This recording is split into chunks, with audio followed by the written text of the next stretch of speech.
जय गुरुवार, जय महाकाल, जय महादिशक्ति। मेरे प्रिय साधकों और दोस्तों, आज जिस विषय के बारे में मैं चर्चा करने जा रहा हूँ वह अत्यंत रहस्यमय और शक्तिशाली विषय है। लक्ष्मण रेखा का मंत्र।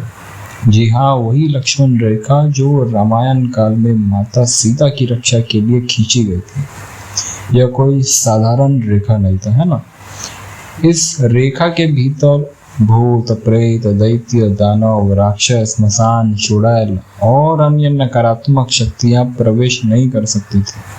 रावण स्वयं जब इस घेरा के पास आया था तो कांप उठा था। उसे झटका लगा था जैसे कोई अदृश्य करंट लगा हो।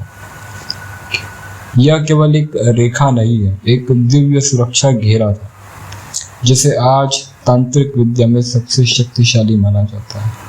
और आज मैं वही बंगाल का अति प्राचीन स्वयं सिद्ध लक्ष्मण रेखा का मंत्र आप सभी को देने जा रहा हूँ। यह मंत्र पूरी तरह से निःशुल्क है। इसका प्रयोग आप अपनी रक्षा के लिए कर सकते हैं और दूसरों की रक्षा के लिए भी कर सकते हैं। अब ध्यान से सुनिए, इस मंत्र का प्रयोग अलग अलग प्रकार से होता है। तो पहला प्रयोग मैं इसका बता देता हूँ। पहला प्रयोग जो है आप आत्मरक्षा के लिए कर सकते हैं। यदि आप किसी नकारात्मक ऊर्जा से खुद की रक्षा करना चाहते हैं तो इस मंत्र को 7 बार जल में अभिमंत्रित करके उस जल को पीजिए, या फिर 7 बार इस मंत्र को पढ़कर अपनी छाती में फूंक मार लीजिए। इसके बाद आप चाहे तो शमशान में हो, किसी भूतिया स्थान में हो, या आधी रात अकेले हो, कोई भी बुरी शक्ति आपका कुछ नहीं बिगाड़ सकती। ये था पहला प्रयोग। दूसरा प्रयोग जो है वो साधना की सुरक्षा के लिए घेरा मंत्र लगाने के लिए है ना, रिंगन मंत्र जिसे बोलते हैं, उसको करने के लिए।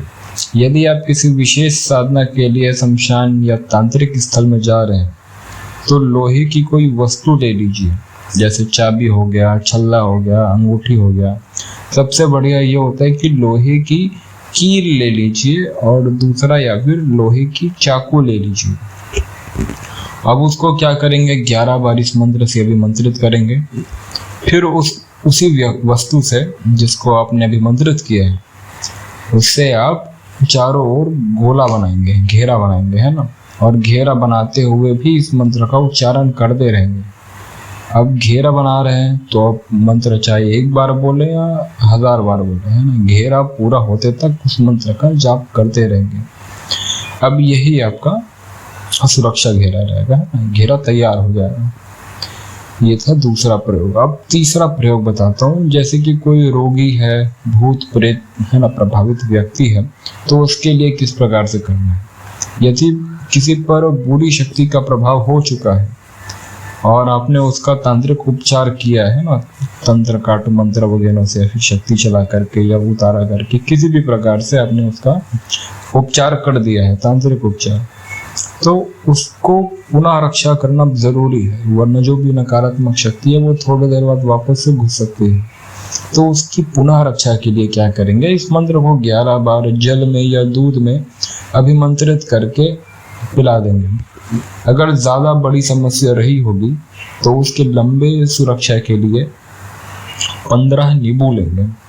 उन नींबुओं पर 11-11 बार इस मंत्र को अभिमंत्रित करेंगे और सामने वाले को दे देंगे कि रोज एक नींबू जो है उसको काट करके, निचोड़ करके सुबह सुबह उसको पी लेना है। 15 दिन तक ऐसा करने से बुरी शक्तियां दोबारा पास नहीं आएंगी। अंत में इस मंत्र से आप ताबीज भी बना सकते हैं, है ना। कागज पर लिखकर इस मंत्र को लिखेंगे और 108 बार इस मंत्र को अभिमंत्रित करके आप लाल धागे में, ताबीज में करके पिरो करके पहन लेंगे तो लंबे समय तक, है ना, आपको सुरक्षा बनी रहेगी। तो इसी के साथ यह मंत्र मैं आप सभी को प्रदान कर रहा हूँ। यह मंत्र अत्यंत दुर्लभ और गुप्त है। मैं आप सभी को दे रहा हूँ है ना, ताकि आप अपनी रक्षा कर सकें और अपनों की रक्षा कर सकें। अगर आप चाहते हैं कि इसी प्रकार के मंत्र मैं और लाता रहूं तो वीडियो को लाइक, शेयर, सब्सक्राइब करेंगे और लोगों तक पहुंचाएंगे जिनको इन सब गुप्त मंत्रों की आवश्यकता है। तो इसी के साथ मिलते हैं अगले रहस्यमय और ज्ञानवर्धक वीडियो के साथ। जय गुरुवर, जय महाकाल, जय माँ आदिशक्ति।